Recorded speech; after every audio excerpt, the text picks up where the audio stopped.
बहू बेटे के प्यार को देखकर जलने वाली सास। कौशल्या के मोहल्ले में पड़ोसी सरिता ने माता की चौकी रखी थी, जिसमें कौशल्या के दोनों बेटे बेफिक्र होकर माता का भजन गा रहे थे।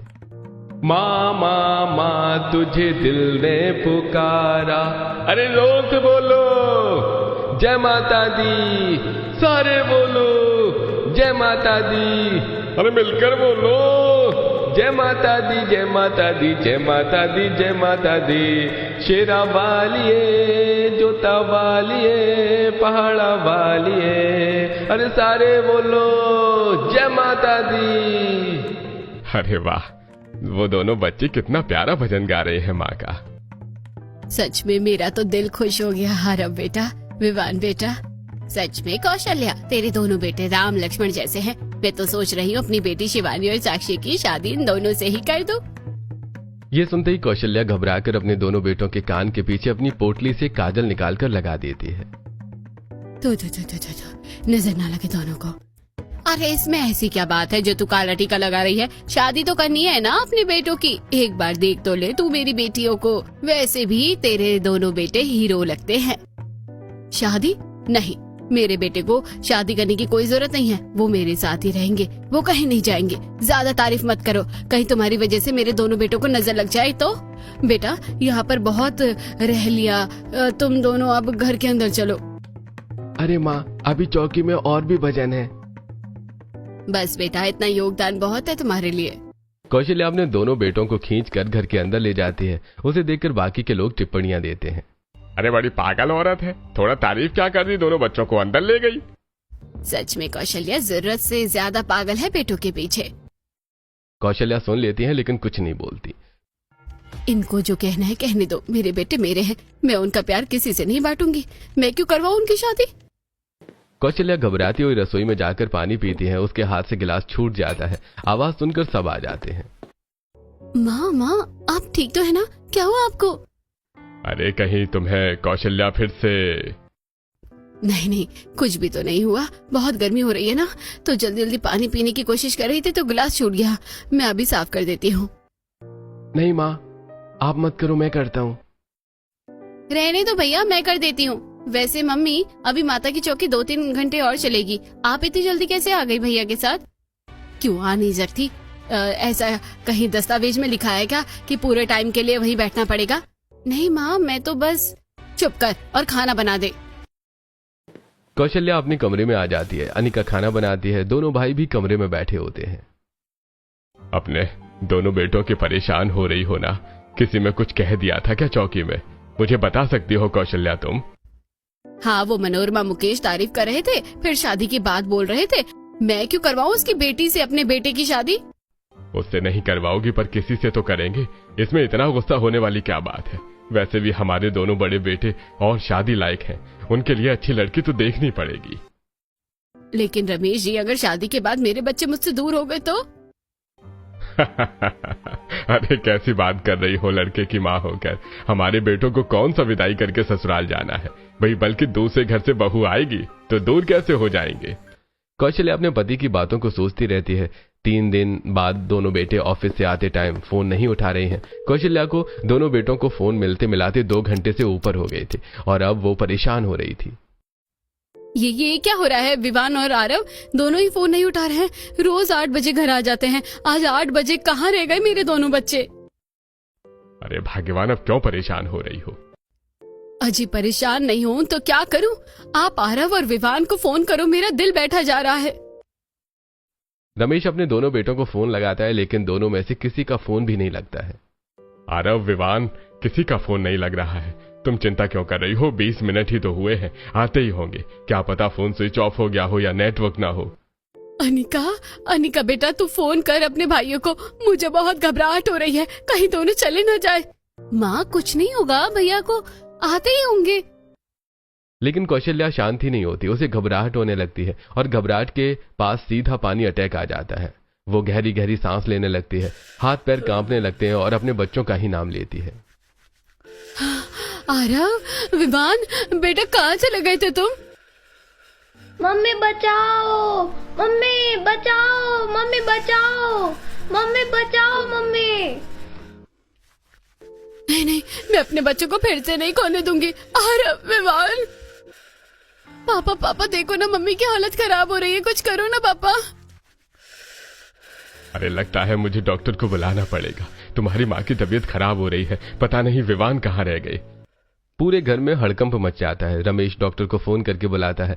पैनिक अटैक के चलते कौशल्या बहुत ज्यादा परेशान हो जाती है। अनिका और रमेश से पकड़ लेते हैं। तब डॉक्टर चेक करती है, उसे इंजेक्शन देते हैं। धीरे धीरे वो नॉर्मल सांस लेती है, तब शांत होती है। विवान विवान इन्हें सीवियर एंजाइटी और ट्रॉमा है। आपको ऐसे समझ में उनका खास ख्याल रखना चाहिए, जिससे उन्हें इस स्ट्रोम की याद ना आए। डॉक्टर निकलते हैं। इतने में अपने फोन पर बहुत ज्यादा मिस कॉल देखकर दोनों बेटे भागते हुए घर आते हैं। कौशल्या उन्हें देखकर अपने गले से लगा लेती है। मेरे बच्चे आ गए, मेरे बच्चे आ गए जी। विवान आ रहा, बेटा कहाँ रह गए थे तुम दोनों? पता है मैं कितना परेशान हो गई थी। तुम खोए तो नहीं ना? माँ, हमें कुछ नहीं हुआ, हम आपके पास हैं। हाँ माँ, रोइए मत, हम आपको छोड़कर कहाँ जाएंगे? आपके बिना हमारी दुनिया ही नहीं है। अरे फोन क्यों नहीं लगा तुम्हारा? है तुम्हारी माँ की हालत कैसी हो जाती है तुम दोनों के बिना, पता ना है तुम्हें? सॉरी पापा, मेरा फोन डेड हो गया था और इसके फोन में इनकमिंग कॉल ऑफ हो गई है, नहीं तो हम बात कर लेते। दोबारा ऐसा मत करना, मुझे छोड़कर नहीं जाओगे ना? मेरे पास रहोगे ना? आपके जिगर के टुकड़े हमेशा आपके पास, हमेशा आपके पास रहेंगे। तब दोनों बेटे अपनी माँ के पास रहते हैं, उसे अपने हाथों से खाना खिलाते हैं। तब कौशल्या सो जाती है। पापा, आज भी माँ की हालत इतनी खराब हो जाती है, माँ कभी ठीक नहीं होंगी क्या पिताजी? अरे ऐसी बात नहीं है, बस तुम्हारी चिंता में उसकी तबीयत खराब हो जाती है। डॉक्टर ने बोला है उसे ट्रॉमा बार बार याद न दिलाया जाए, जिससे पैनिक अटैक आता है। हाँ, हम कोशिश करेंगे पिताजी, दोबारा माँ की तबीयत खराब नहीं होने देंगे। अगले दिन जब दोनों बेटे घर से बाहर निकलते हैं, तब पड़ोसन, अरे बेटा, कल रात को तो क्या बवाल हो गया था? तुम्हारे घर से इतनी तेज आवाजें आ रही थी। कौशल्या ठीक नहीं है क्या? हाँ, कल रात को डॉक्टर भी आई थी घर पे। कभी कौशल्या पागल तो नहीं हो गई है? कभी कभी उसकी बातों से लगता है उसकी मानसिक स्थिति ठीक नहीं है। हाँ, मुझे भी यही लग रहा है। देखा था ना चौकी वाले दिन भी। अरे बकवास बंद कीजिए आप दोनों अपनी। दोबारा से हमारी माँ के बारे में ऐसा कुछ बोला ना तो अच्छा नहीं होगा। हाँ, और हमारी माँ पागल नहीं है, समझिए आप। अगर मुझे पता लगा कि आप दोनों ने ऐसा दोबारा किया है तो मुझसे बुरा कोई नहीं होगा। अरे बेटा, तुम नाराज क्यों होते हो? हम तो बस पूछ रहे थे सब ठीक है कि नहीं। दोनों बेटे ऑफिस के लिए निकल जाते हैं। अगले दिन बड़े बेटे को ऑफिस ट्रिप के लिए जाना होता है। तब कौशल्या, वैसे आरव, मैंने तुम्हारा सामान तो रख दिया है, लेकिन दूर जाना जरूरी है क्या? अगर कुछ हो गया तो मत जाओ ना। अरे माँ, अब मैं आपका छोटा बच्चा नहीं हूँ, 27 साल का हो गया हूँ। आराम से जाऊंगा और आ जाऊंगा, चिंता मत करो। अच्छा ठीक है, दवाई ये, लड्डू ये, इसके फेवरेट बिस्किट। कौशल्या तुरंत उसके बैग में दवाइयाँ, पानी, स्नैक्स भर देती है। भैया ट्रिप पर जा रहे हैं या माँ के लिए वनवास पर? माँ, आपने जरूरत से ज्यादा ही सामान पैक नहीं कर दिया क्या? 2 दिन के लिए तो जा रहे हैं भैया। चुप कर, बकवास मत कर। वनवास क्यों जाएगा वो? वनवास जाए उसके दुश्मन। अच्छा, सॉरी, मैं तो बस मजाक कर रहा था। अच्छा मम्मी, मैं निकलता हूँ। फ्लाइट में बैठकर पहुंचकर खाना खाने के बाद कॉल करता रहूंगा, परेशान नहीं होना। हाँ ठीक है। आरव पैर छूकर निकलता है। फिर कौशल्या विवान के लिए पनीर का पराठा बनाकर अपने हाथ से खिलाती है। आहा, माँ आपके हाथों में तो जादू है, जादू। न जाने कैसे किसी और का पनीर का पराठा अच्छा नहीं लगता, सिर्फ आपके हाथों का पराठा अच्छा लगता है। क्योंकि हर पनीर का पराठा माँ के हाथ के बने जैसा थोड़ी होता है। कच्ची मम्मा, आपको दोनों भैया के अलावा मैं कभी दिखाई नहीं देती। मुझे तो कभी नहीं खिलाया अपने हाथों से। अरे तू तो मेरी प्यारी गुड़िया है, आकर तुझे भी खिलाऊं। तब सबके सब हंसने लगते हैं। 2 दिन में आरव अपने ऑफिस का काम खत्म करके वापस आ जाता है। वहीं पड़ोसन सुरीली, अरे कौशल्या, तू अपने बेटे की शादी नहीं कर रही है क्या?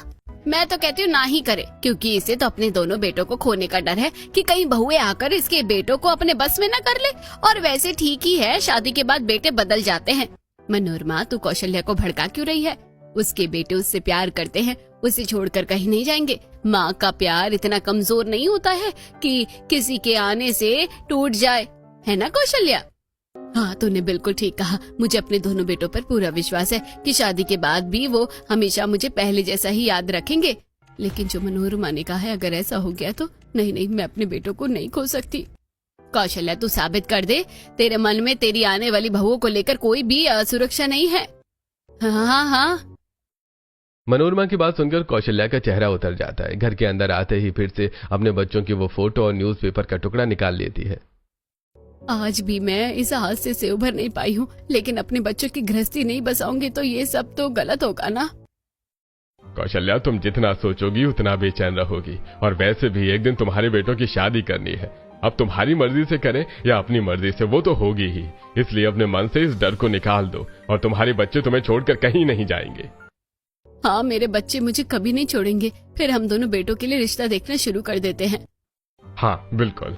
वक्त बीतता है, कौशल्या अपने मन को पक्का कर लेती है। दोनों बेटों की शादी के लिए और बहुत जल्द से ही दो घर से अच्छी संस्कारी लड़कियों का रिश्ता मिल जाता है। पंडित जी से सही मुहूर्त निकलवाकर मई के महीने में आरव की निशा से और विवान की शिप्रा से शादी हो जाती है। दोनों बहू का प्यार से गृह प्रवेश किया जाता है। मेरी दोनों बहू का इस घर में स्वागत है। अगर तुम दोनों को कुछ भी चाहिए होगा ना, तो कोई बात कहनी है तो मुझे अपनी सास नहीं माँ समझकर ही कहना है। जी माँ जी। चलिए भैया, द्वार की छिकाई के पैसे निकालिए। हाँ, ये लो, दोनों की तरफ से। अरे चलो बच्चों, जाओ अब आराम करो। वैसे भी शादी की भाग दौड़ी की वजह से मुझे तो बहुत थकान है। हाँ भाई।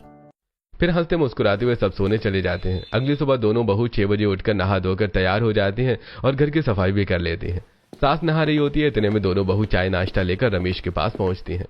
पापा जी, ये लीजिए गर्मा गर्म अदरक वाली चाय और साथ में ब्रेड पकोड़े। पापा जी, माँ जी कहाँ हैं? अरे बेटा, अभी वो नहा रही है।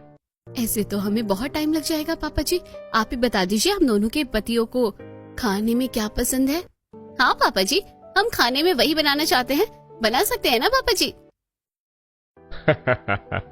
हाँ, ये भी कोई पूछने वाली बात है। आरव को छोले भटूरे बहुत पसंद है और विवान को मटर पनीर चावल बहुत पसंद है। ठीक है पापा जी, फिर हम वही बना देंगे। अब दोनों बहू रसोई में जाकर अपने पतियों की फेवरेट डिश बनाने की तैयारी करती हैं। इतने में नहाकर कौशल्या अपने पति के साथ चाय पकौड़ों का मजा लेती है। बस पी ली मैंने चाय, अब मुझे जाना है रसोई में उनके पास। देख लूं बहू क्या बना रही है, और मेरे दोनों बेटों के लिए भी तो खाना बनाना है। कौशल्या रसोई में जाकर बहू के खाना बनाने से खुश रहती है, लेकिन अपने दोनों बेटों के लिए साथ में पनीर का पराठा और प्याज का पराठा तैयार करती है। जैसे ही दोनों बच्चे डाइनिंग टेबल पर बैठे होते हैं, कौशल्या उन्हें खाना परोस देती है। तभी निशा और शिवराज छोले भटूरे और मटर पनीर चावल भी परोस देती हैं। तब दोनों बेटे सबसे पहले वही कहते हैं। यह बात कौशल्या को अच्छी नहीं लगती। बेटा, मैंने तुम्हारे लिए ये बनाया था। अरे वाह शिप्रा, तुमने बहुत बढ़िया मटर पनीर चावल बनाए हैं, और दो। हाँ लीजिए ना। और निशा, छोले भटूरे में तो मेरी जान बसती है, जरा 2 भटूरे और दो, और साथ में प्याज भी। लीजिए ना, मैंने तो सलाद भी खास तरीके से बनाया है आपके लिए। आपको पसंद तो आया ना? और पापा, अनिका, आप सब भी खाइए ना। हाँ बहू, बहुत बढ़िया बना है। बेटा, मैं तुम दोनों का फेवरेट पराठा बना कर लाई हूँ, ये भी खा लो। माँ, फेवरेट खाने के आगे पराठा कौन खाता है? ये हम बाद में खा लेंगे। हाँ माँ। मस्त है भाभी। उस वक्त कौशल्या को यह सुनकर बहुत बुरा लगता है। उसकी आंखें लाल हो जाती हैं। मेरे बच्चों ने पहली बार मेरे हाथ का खाना ठुकरा दिया, नई बहुओं की वजह से। नहीं, ऐसा नहीं हो सकता। आज उन दोनों की पहली रसोई है तो क्या हो गया, बाद में तो मेरे हाथ का ही खाएंगे। कौशल्या खुद पर कंट्रोल करती है और हंसकर बहू के हाथ का खाना खाती है, फिर उन्हें तोहफा देती है। थैंक यू माँ जी, ये चेन आपकी तरह बहुत सुंदर है। शाम को कौशल्या की बताई रेसिपी दोनों बहू बना रही होती हैं। दोनों रसोई में थे, तभी खिड़की के पास इशारा करके विवान शिप्रा को बुलाता है। जाने मन, यहाँ आओ। अरे माँ जी ना। अच्छा, एक किस बस। अच्छा चॉकलेट दे जाओ, तुम्हारे लिए लाया हूँ। अरे बहू, तेरा ध्यान कहाँ है? कहीं भी तो नहीं माँ जी, कहीं भी नहीं। मैं फ्रिज से पानी पीती हूँ माँ जी। शिप्रा पानी पीने के बहाने फ्रिज के पास आती है और खिड़की से पति की चॉकलेट ले लेती है। अब जाओ, माँ जी ने देख लिया तो गड़बड़ हो जाएगी। ये तो मुझे कमरे में भी दे सकते थे ना। हाँ बेबी, लेकिन ऐसे तुम्हें परेशान करने में अलग ही मजा है। समझ गई, मेरे बहू मेरे बेटे को अपने इशारों पर नचाना चाहती है। बहू बहू सब्जी जल रही है, तेरा ध्यान कहाँ है? पानी नहीं पिया तूने अभी तक? सॉरी सॉरी माँ जी। ऐसे रसोई में ध्यान लगाओगी तो काम कैसे सीखोगी? सॉरी माँ जी। निशा तुमने नान का आटा तैयार किया? कर रही हूँ माँ जी। 2 दिन 3 दिन गुजरते हैं। जैसे ही कौशल्या अपने दोनों बेटों को दोनों बहू के करीब देखती थी तो उसे ऐसा लगता था कि उसके दोनों बच्चे उससे दूर हो जाएंगे, इसीलिए वो अपनी दोनों बहू को घर के काम में बिजी रखती थी। निशा बहू देखो सोफे पर और ये पेंटिंग्स पर कितनी धूल जमी है, इसे अच्छे से साफ कर दो। माँ जी कल ही तो साफ किया था, इतनी धूल मिट्टी नहीं है। तुम्हें जितना बोला है निशा बहू उतना तो करो। और शिप्रा बहू बहुत सारे गंदे कपड़े हो गए हैं, कपड़े धो लो, उसके बाद गार्डन में पानी डाल दो। जी माँ जी। उनका लंच टाइम हो गया है, मुझे बात करनी है, लेकिन माँ जी ने कपड़े धोने का बोल दिया है। 5 मिनट के लिए फोन लगा लेती हूँ। निशा डस्टिंग करके अपने पति को फोन नहीं कर पाती और शिप्रा साइड में आकर विवान को फोन करती है। हेलो विवान, आपने खाना खाया? मैं सोच रही थी कि शाम को हम कहीं बाहर चलें। अरे बहू धूप और तेज बढ़ जाएगी, तू कपड़े क्यों नहीं धो रही है? फोन पर लगी है, फोन काट। जी माँ जी कर रही हूँ। न चाहते हुए भी शिप्रा को अपने पति का फोन काटना पड़ता है बिना जवाब सुने, और वो कपड़े धोने लगती है। कपड़े धोने और सूखने के बाद फिर वो गार्डन एरिया में भी पानी डालती है और इस बात से कौशल्या बहुत खुश होती है। ये बिल्कुल ठीक हुआ, मेरे बच्चों की शादी भी हो गई, मेरे बच्चे मुझसे दूर भी नहीं हुए और मैं उनकी पत्नियों को उनके करीब नहीं आने दूंगी। मैं अपना प्यार बिल्कुल नहीं बांटूंगी। बहू बेटों को करीब आता देखकर कौशल्या को बिल्कुल अच्छा नहीं लग रहा था, इसलिए वो मौका नहीं छोड़ती थी। बीच में आने का शाम को जब विवान ऑफिस से आ जाता है तब अपनी पत्नी के लिए चाय बनाकर बालकनी में बैठ जाता है। दोनों ठंडी हवा का मजा लेते हुए झूले पर झूल रहे होते हैं हाथ पकड़कर। पता है दिन में इतना काम होता है, इतनी गर्मी होती है, मैं तो थक जाती हूँ। ऊपर से मेरी आपसे भी बात नहीं हो पाती है। सुबह माँ जी ने काम दे दिया था।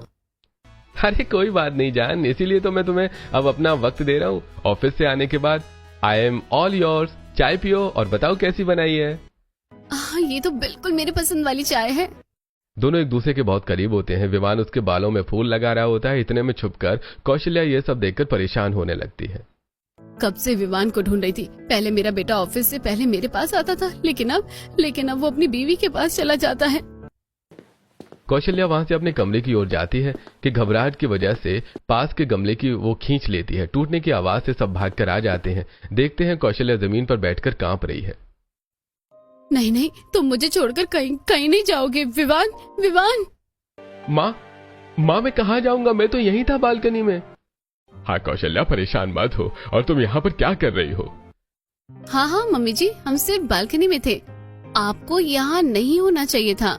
कौशल्या बदहवास होकर, तुम नहीं समझोगी, मैं अपने बच्चों को खो चुकी थी, बिल्कुल ऐसा एहसास हो रहा है। दोनों बहू सास की हालत देखकर परेशान थी। फिर रमेश कौशल्या को कमरे में ले जाता है, उसे पानी वगैरह पिलाते हैं। दोनों बेटे पास में ही होते हैं, उसका हाथ सहलाते हैं। पापा जी ये सब क्या है? माँ जी ऐसे बर्ताव क्यों कर रही थी? अरे कुछ नहीं बच्चों, बस कभी कभी वो अपने बच्चों के लिए परेशान हो जाती है। अगले दिन दोनों बेटों के ऑफिस की छुट्टी होती है। कौशल्या दोनों बहू को काम में लगाकर रखती है। आरव के बुलाने पर भी निशा उसके पास नहीं जाती। वो रसोई में आटा लगा रही होती है, तभी पीछे से जाकर पत्नी को अकेला पाकर आराम से पकड़ लेता है। चिकनी कमर पे तेरी मेरा दिल फिसल गया, स्ट्रांगली ये जादू तेरा मुझ पे चल गया। आरव क्या है, हटो, कोई आ जाएगा, मुझे शर्म आ रही है। अरे आ रही है तो आने दो, लेकिन मैं तो तुम्हारा पति हूं ना, इतना तो चलता है। वैसे तो मैं बहुत कुछ कर सकता हूँ। तुम पागल हो, हटो आरव। हाँ तुम्हारे लिए पागल हूँ। मौके का फायदा उठाकर आरव निशा के बालों को कान के पीछे करता है। इस समय कौशल्या वहां से जब गुजरती है तो उसे गुस्सा आ जाता है। वो दोनों बहू बेटों को करीब देखकर बिल्कुल खुश नहीं थी। कौशल्या जैसे ही एक आवाज लगाती है, दोनों बच्चे दूर खड़े हो जाते हैं। आरव ये क्या हो रहा है? लुगाइयों की तरह रसोई में क्या खड़ा है? जाकर बाहर पंखा साफ कर, हॉल का पंखा बहुत ऊंचा है और गंदा भी। जी माँ। आरव पंखा साफ करने चला जाता है और कौशल्या भी तब रोटी बनाते बनाते निशा। माँ जी को भी ना चैन नहीं है। इतना अच्छा लग रहा था मुझे उनका मेरे पास होना। छुट्टी के दिन भी मुझे इतना टाइम नहीं मिल रहा कि उनके पास बैठूं। जब देखो माँ जी काम दे देती है। हमारे रोमांस की ऐसी की तैसी कर दी है। फिर काम खत्म करके शिप्रा और विवान एक दूसरे के साथ कमरे में बैठकर बातें कर रहे थे। फिर उनकी पिलो फाइट होने लगती है। अच्छा बेटा, अभी मैं तुमको बताती हूँ। हाँ बताऊं, मैं भी तुमको देखता हूँ। दोनों आपस में टाइम स्पेंड कर रहे होते हैं। वहीं कौशल्या, दोनों बच्चों की छुट्टी है, कहीं मेरे बेटे बहू के साथ ज्यादा रहकर मुझसे दूर ना हो जाए। मैं विवान को अपने पास ले लेती हूँ। कौशल्या न आओ देखती है न ताओ, सीधा उनके कमरे में घुस जाती है। दोनों हैरान हो जाते हैं। माँ आप इस तरह? क्या हुआ माँ जी, कोई बात है क्या? आपको इस तरह कमरे में नहीं आना चाहिए था। अब वो माफ कर दो बच्चों, ऐसे मुझे नहीं आना चाहिए था। विवान तू चल मेरे साथ, मुझे ठीक नहीं लग रहा है। मेरे पास बैठ जा कुछ देर, तुझे तो पता है ना मेरी। हाँ ठीक है माँ, मैं आता हूँ। शिप्रा तुम थोड़ी देर इंतजार कर लेना। कौशल्या अपने बेटे विवान का हाथ पकड़कर उसे ले जाती है और अपने पास बिठा लेती है। शिप्रा को ये बिल्कुल भी अच्छा नहीं लगता। ऐसे दिन गुजरते हैं। आए दिन वो अपने दोनों बहू बेटों के बीच में दीवार बनकर खड़ी हो जाती है। कभी उन्हें छत पर अकेला नहीं छोड़ती तो कभी साथ में खाना खाने नहीं देती। एक दिन दोनों पत्नियों ने अपने पति का फेवरेट खाना बनाया होता है, लेकिन कौशल्या जानबूझकर डोसा सांभर बनाकर ले आती है। बच्चों देखो ना, मैं तुम्हारे लिए बहुत प्यार से ये डोसा सांभर बनाकर लाई हूँ। पता है नारियल की चटनी बनाने के लिए पहले बाहर धूप में गई, फिर आलू उबाले, मसाला तैयार किया। पता है चक्कर भी आ रहा था, लेकिन तब भी मैंने तुम दोनों के लिए जैसे तैसे बना ही दिया। ओहो माँ, आप हमसे कितना प्यार करती हो ना, हम ये जरूर खाएंगे। हाँ बिल्कुल माँ, आप भी बैठो हमारे साथ खाओ। लेकिन विवान मैंने चाइनीज नूडल्स बनाए थे, आज आपको यही खाना था ना? अरे और आपने भी कहकर दाल मखनी गार्लिक नान बनवाया ना? अरे माँ के हाथ के खाने के आगे ये सब कुछ होता है क्या? ये हम बाद में खा लेंगे। हाँ तुम फ्रिज में रख दो। दोनों पत्नियों को बहुत गुस्सा आता है। शादी को 6 महीने बीत गए होते हैं, लेकिन अभी तक वो अपने पति के साथ कुछ अच्छा वक्त नहीं बिता पाती। और गर्मी इतनी थी कि कौशल्या दोनों बहू को गर्मी में परेशान रखती थी। बार बार बाहर मार्केट भेजती थी, इतना थका देती थी कि रात को भी ज्यादा समय नहीं बिता पाती थी और सुबह भी जल्दी उठती थी। तब दोनों अपने पति के साथ बाहर मूवी जाने के लिए मूवी टिकट प्लान करती हैं। चारों घर से अचानक मूवी देखने के लिए जा ही रहे थे, तभी कौशल्या सिर पकड़कर, अरे बच्चों तुम चारों कहाँ जा रहे हो? माँ जी हम मूवी देखने जा रहे हैं। हाँ हम लेट हो जाएंगे, लेकिन 4 घंटे बाद आ जाएंगे। बच्चों मुझे ठीक नहीं लग रहा है, मत जाओ। आरा विवान मत जाओ बेटा। अरे माँ आप डरो मत, हम आ जाएंगे जल्दी। हाँ कौशल्या मैं हूं ना तुम्हारे पास, तुम जाओ बच्चों। बच्चे जैसे ही निकलते हैं इतने में कौशल्या चक्कर खाकर बेहोश हो जाती है और बैठ जाती है। उसकी हालत देखकर विवान वो टिकट फाड़ देता है। माँ की तबीयत खराब हो रही है शिप्रा, हम बाद में चले जाएंगे कभी। हाँ मैं डॉक्टर को बुला लेता हूँ। नहीं बेटा नहीं, तुम जाओ, तुम्हें टिकट नहीं फाड़नी चाहिए थी, मैं आराम कर लूंगी। आखिर मेरा एक्टिंग काम कर गया। अब मेरे दोनों बच्चे यहीं रहेंगे, मैं अपने बच्चों को खुद से दूर नहीं होने दूंगी। मेरे बच्चे सिर्फ मेरे हैं। इस हादसे के बाद दोनों बहू का गुस्सा 7वें आसमान पर पहुंच जाता है, लेकिन इस वक्त वो शांत होती हैं। दोनों बेटे अपनी माँ के पास होते हैं और दोनों बहू अपने कपड़े चेंज कर लेते हैं। दीदी देख रही हो ना, माँ जी बार बार हम दोनों पति पत्नी के बीच आ जाती है। हाँ शिप्रा मुझे भी ऐसे ही लगता है, माँ जी जानबूझकर हमारे प्यार के बीच आ रही है। वो चाहती ही नहीं है कि उनकी बहुओं को उनके पति का प्यार मिले, हमेशा रोमांस के बीच आ जाती है।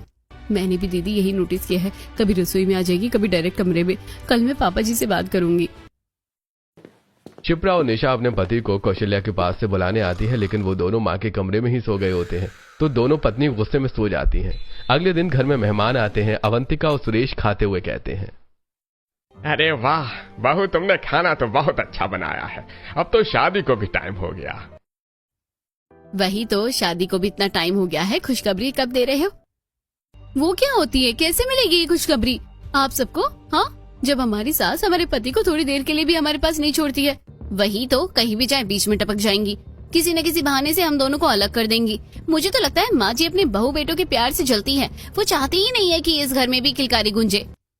बस भाभी बहुत हुआ। बहू तुम्हें ऐसा नहीं बोलना चाहिए। तो कैसे बोले पापा जी, सुनकर बुरा लग रहा है, लेकिन हम पर तो बीत रही है ना। सच आखिर कड़वा ही होता है। देखिए कैसे नजर झुकाकर खड़ी हैं। वो बस ताकि मेरे बेटे मेरे पास रहे। ये सब हम क्या सुन रहे हैं कौशल्या, तुम ऐसी हो। चलो यहाँ से चलते हैं, वैसे भी इनका मैटर है।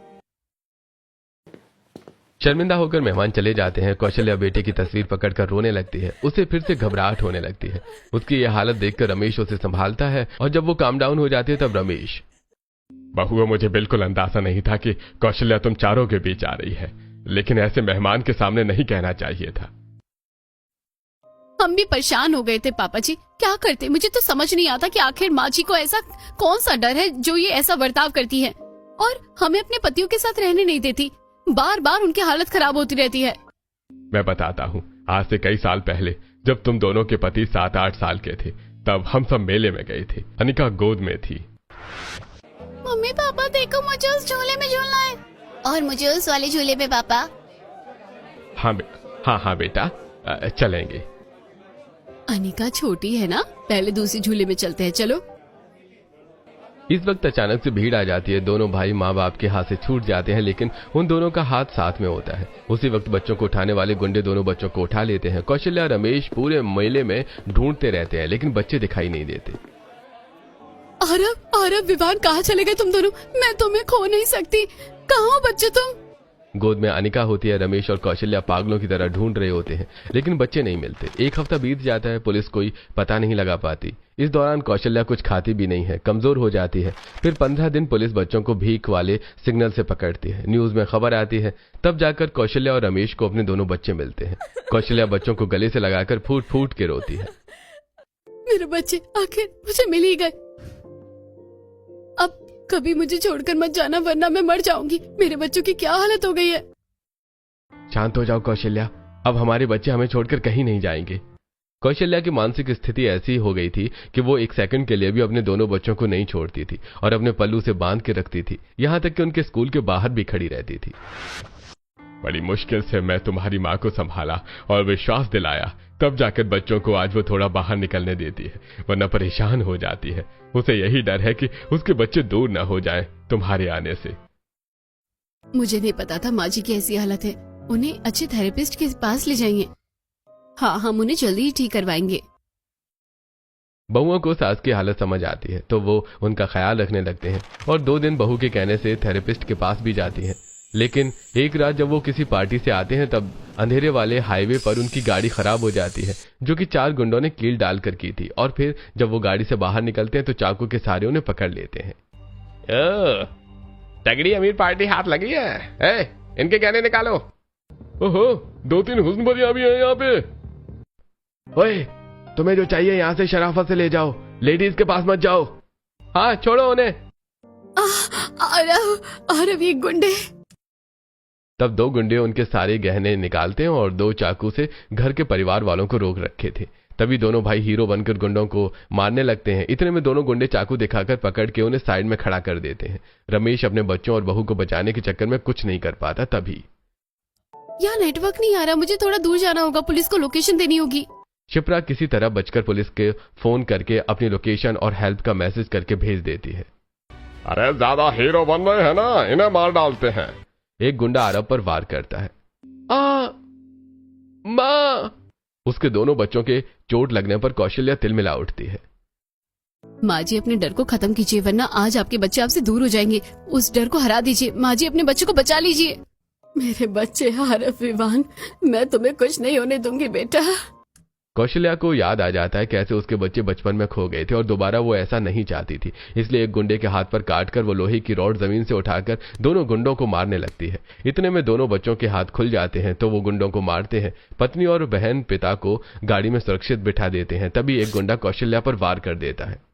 तूने हमारी माँ को हाथ लगाया, ऐसा करके तूने मौत अपने सिर ले ली है। अब दोनों भाई चारों गुंडों को मार मार कर उनकी हालत खराब कर देते हैं। इतने में पुलिस आकर उन्हें पकड़ लेती है। इतने में एम्बुलेंस से अस्पताल पहुंचते हैं, जहां कौशल्या और उसके बच्चों को थोड़ी सी खरोंच आई थी। कुछ देर बाद जब वो घर पर आते हैं तो दोनों पति अपनी पत्नियों के पास होते हैं। तब वो पहले माँ के पास जाइए, उन्हें आपकी बहुत जरूरत है। हाँ, हमसे पहले उन पर आपका हक है। उन्होंने आपको 2 बार बचाया है, एक बार बचपन में ढूंढकर और एक बार आज। दोनों बेटे भागकर अपनी माँ के पास जाते हैं और गले लगा लेते हैं। आप ठीक हो? हमारे लिए अपनी जान जोखिम में क्यों डाली माँ? हाँ, आपको कुछ हो जाता तो?